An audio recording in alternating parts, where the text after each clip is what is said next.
Uttara Diabari nursery থেকে আমি কিছু গাছ নিতে আসলাম, তবে একটা গাছের উদ্দেশ্যে।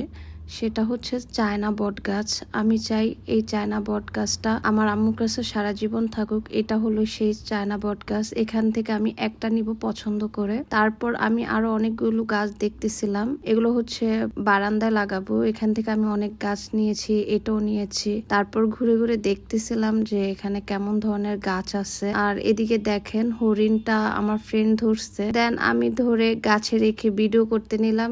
আর দেখেন হরিণটা উড়াল দিয়ে চলে গেল। ভাবলাম হরিণটা এখানে রাখলেই সুন্দর লাগবে, না সে থাকলো না।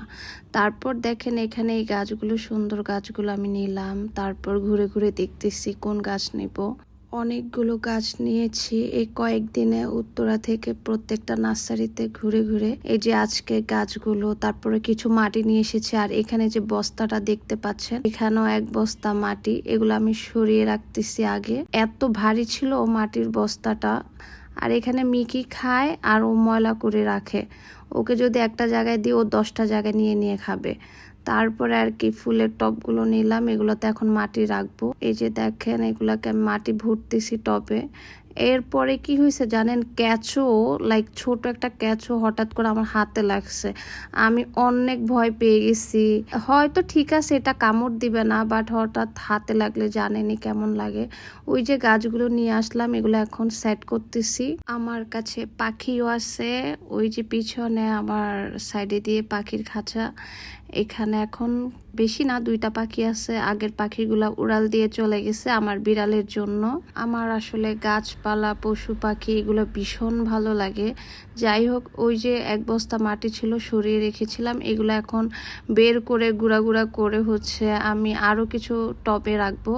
এগুলো করে দেন বাসা থেকে বের হয়ে মাঠে চলে আসলাম।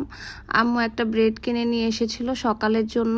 এখন এই ব্রেডটা আমি খাওয়া শুরু করে দিয়েছিলাম, কেননা আমি দুপুরবেলায় ভাত খাইনি। আম্মু বলল ওদেরকেও ব্রেড দাও, যেহেতু আমার সাথে অনেকেই ছিল, একা একা খাওয়াটা ঠিক দেখাচ্ছে না। তারপর আর কি ভাইয়া হচ্ছে পিঠা নিয়ে আসলো। কি পিঠা? চিতই পিঠা, ডিমেরও ছিল। এগুলো আনলো, আমি খাচ্ছি, খাওয়া শুরু করে দিলাম। আমি বাসা থেকে বের হতে চাই নাই, যেহেতু সবাই বের হলো তাই আমাকে জোর করে বের করলো। আর কিছুদিন পর যখন আরেকটু শীত পড়বে তখন হচ্ছে আমি ভাপা পিঠা খাবো। আমার ভাপা পিঠা অনেক পছন্দ। আর এখন আমাদের বাসার সামনে শুধু এই খোলা পিঠাই পাওয়া যায়। আর ভাপা পিঠা যেটা পাওয়া যায় ছোট ছোট, এগুলো বেশি একটা ভালো লাগে না। দেখি আমার ফ্যামিলির কারা ভাপা পিঠা বানাবে, তাদের বাসায় গিয়ে গিয়ে খেয়ে আসবো আর আপনাদের সাথে শেয়ার করব। হ্যাঁ যাই হোক, আজকের ব্লগটি আপনাদের কেমন লেগেছে জানাবেন। ধন্যবাদ, সবাই ভালো থাকবেন, সুস্থ থাকবেন। আসসালামু আলাইকুম।